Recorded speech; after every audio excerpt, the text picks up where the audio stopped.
એક તો ઓર્થોપેડિક જ્યારે બી અમે MBBS કમ્પ્લીટ કર્યું ત્યારે orthopedic was considered one of the top branches to fill up after MBBS.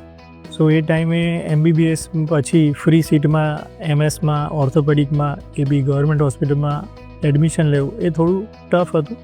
એટલે પોસ્ટ MBBS પ્રોપર પ્રિપરેશન કરવી પડી, નીટ PG ક્રેક કરવી પડી. નીટ PGમાં અરાઉન્ડ 10 to 11 રેન્ક આવવાથી મને જામનગરની પ્રતિષ્ઠિત હોસ્પિટલની અંદર ફ્રી સીટમાં MS ઓર્થોપેડિકમાં એડમિશન મળ્યું.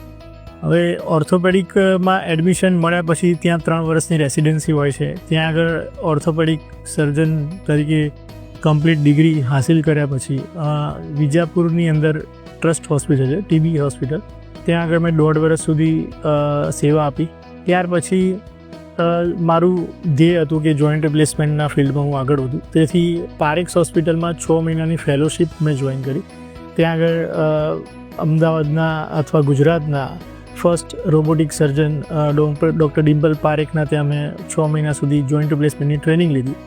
દરેક જોઈન્ટ રિપ્લેસમેન્ટ, ધારો કે હિપ રિપ્લેસમેન્ટ, ની રિપ્લેસમેન્ટમાં કુશળતા પ્રાપ્ત કર્યા પછી નરોડા ખાતે નરોડા ઓર્થોપેડિક હોસ્પિટલની સ્થાપના કરી.